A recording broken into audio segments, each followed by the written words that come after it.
All right, everybody, welcome to Sonar Fishing, and today I wanted to talk about my 2018 Ram 3500 dually that I purchased to haul this Lance 975 truck camper you can see in the background.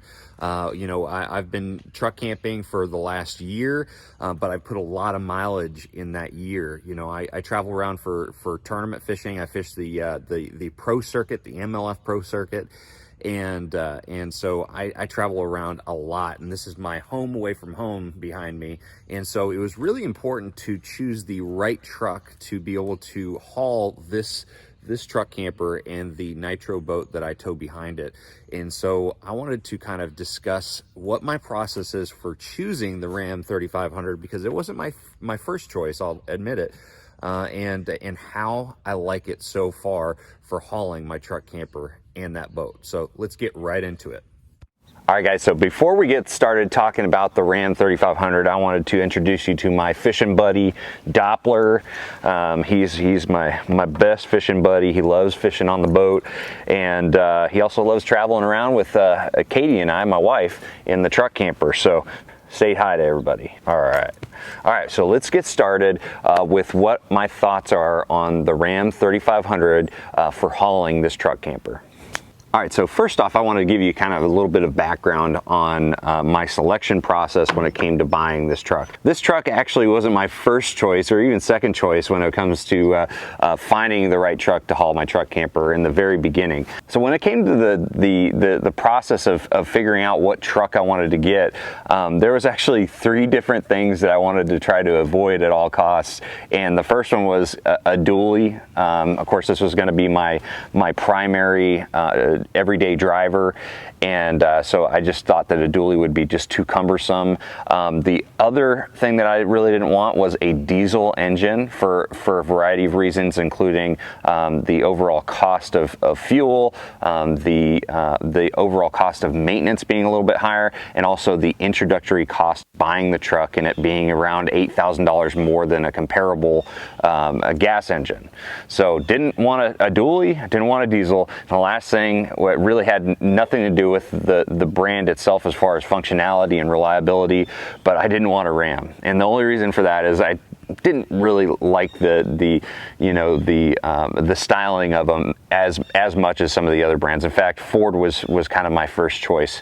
But I'm more of a functional type person. I really like functionality. I really like and appreciate reliability. And after doing a lot of research, I ended up deciding that the Cummins platform, which this truck has, the 6.7 Cummins diesel engine in it, and I realized that Ram has a really good track record. So it was very soon in the process of looking for the right truck, I decided to go with the Ram. And because of the resale value and the ability to have as much power as you really need for hauling, I decided on the diesel. And then, of course, the dually because of the capacities. The capacities are the most important thing when it comes to hauling a truck camper, in my opinion. And it's something that a lot of people don't take seriously, unfortunately.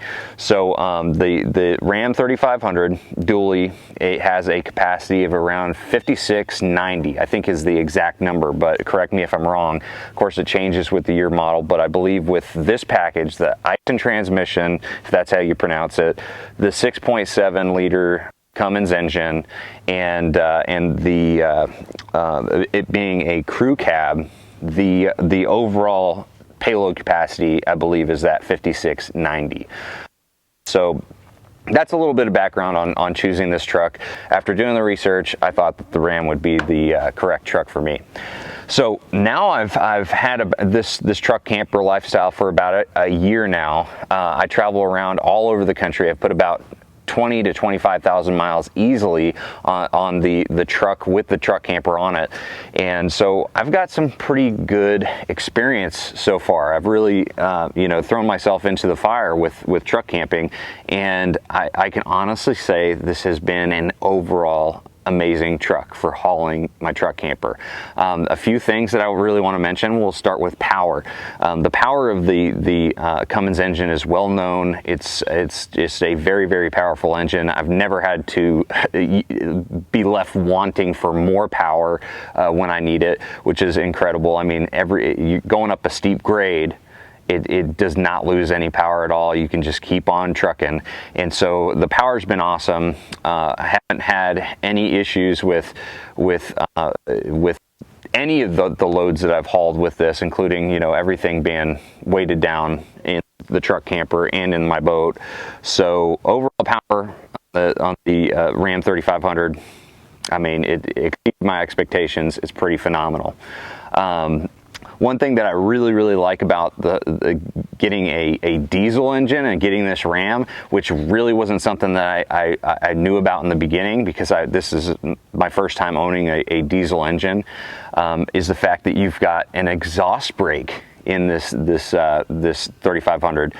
Comes standard from what I believe, having the exhaust brake. It has two different modes. You've got regular exhaust, which is full exhaust brake on, and then you've got the automatic exhaust brake, which kind of, based on the running conditions, is going to slow you down. But overall, that exhaust brake is just so killer for being able to slow down the entire rig. I'm able to really slow down this truck, maintain a good distance between other vehicles while hauling the truck camper, and then even at stoplights and stop signs, I can really slow down with that exhaust brake, and then stop with the service brakes on the truck. So exhaust brake was a huge added benefit that I really didn't expect with buying the Ram 3500. And from what I understand, and again, I'm not an expert on diesel trucks, but I understand that you could pretty much get a exhaust brake or a Jake brake on any diesel platform. So that was really cool with the Ram. That makes it really easy to haul around this load. What are you doing? You gotta get back over here. So the exhaust brake is awesome. Another thing that I want to mention about this truck in particular, the Ram 3500, which is specific to this truck, is, of course, you know, hauling a truck camper, a lot of people are adding some third-party components to the truck to be able to make it a better ride overall and handle these heavy truck campers. And one of the most common third-party parts that gets added to these trucks is, of course, airbags on the back suspension. And so when I was doing some research, I was looking into that, and then when I ended up buying this truck, I found out that it had the factory-installed Ram airbag assist system. Now, what this system does is, and I think this is the only brand that actually has a factory installed airbag assist system or airbag system on the back, as far as these big trucks. And what it does is, as soon as you put a load into the back of the truck, the built-in compressor ends up kicking on, and it brings that truck bed back up to the exact right level. So it's all automatic. It does it all on its own. It does have a feature where you can press a button, and it gives you an alternative a ride height, so I think it brings it down another inch. But overall, that system has worked flawlessly. But I do want to mention this, and I really haven't been able to confirm any of the information that I learned online. But going on the forums, which is already, you know, you're already kind of WebMDing yourself, and you know, going to get a lot of different opinions, and it can kind of be a rabbit hole you don't want to get into. But when I was looking at information on this airbag assist system, post buying the truck, I might add, there was a lot of people with concerns about the system when in situations where you get to full payload capacity, okay, the full rated capacity of the truck as far as payload. Once you reach that level, if you go over that level, if you overload this truck, that system will turn off, supposedly. That's something that I heard from people that with the same airbag suspension that they've been told by, you know, dealerships. I'm not sure if that's true, but that being said, I'm not getting anywhere near the full payload capacity with this Lance 975 and the boat behind it and all my gear. So that's the reason I bought the dually, is because it can handle that kind of capacities. But that being said, if you're looking at a heavier truck camper than the Lance 975, and with all your gear you're thinking you're going to be getting close to that full maximum payload capacity, I would really do a little bit more research on the factory installed airbag assist system on the Ram 3500, because if it's true that it does end up disengaging the system once it reaches, the payload capacity is exceeded, that could be a major issue. So just something I want to keep in mind, and the fact that once they put this system on, from what I understand, you really can't add aftermarket airbags, so you're stuck with that system for the life of the truck, from what I understand. I may be incorrect, and if I am, comment below. I'd love to be set straight on that. But just something to think about is one thing that I read and had a lot of concerns, but I can tell you with full confidence that that system has been amazing. It's been very easy to use. It's been reliable, and I've put almost 25,000 miles, if not more, on this truck camper rig. So moving on, let's talk about gas mileage. I end up getting around 10 to 14 miles per gallon with this truck, fully loaded. So I'm talking about the truck camper in the back and or hauling the boat as well.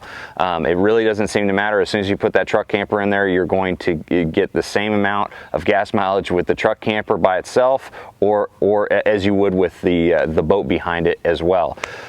So I end up getting 10 to 12 in most driving conditions.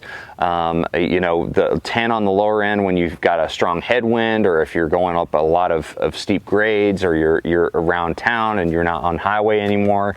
So that's where you get the lower end. And then on the higher end, getting up to 14, that's in special situations where, you know, it's real flat terrain, or you're going downhill a lot, and of course you don't have a headwind kind of creating extra resistance. So that is the gas mileage, which isn't too terribly bad. From what I understand, diesels used to be known for better gas consumption, or fuel consumption rather, in the past, but since they've introduced these SCR systems into these trucks, it sounds like that has really aided into the gas consumption, or the fuel consumption in these trucks. So other than that, I really don't have any complaints about the Ram 3500. It has worked incredible for me. I'm really glad that I ended up getting a dually, a diesel, and a Ram 3500 overall. So if you guys have any questions at all, I know that it is a daunting process to kind of sift through all the information on these different vehicles, but if a Ram 3500 is one that you're looking at, you know, leave a comment below. I'd be happy to share with you all the experiences that I had, and also if you're curious about the ride of the 975 with the Ram 3500. You know, as far as ride experience, I've got a video on that too. I did a video on the experience driving this rig. So anyways, guys, I really appreciate your time and appreciate you watching. Make sure you like, share, subscribe. I really enjoy doing these videos for you, and the more people that subscribe, the more I want to do these videos. So thank you guys for watching. I'll see you on the road and out on the water. Oh, good boy. Good boy. Good boy.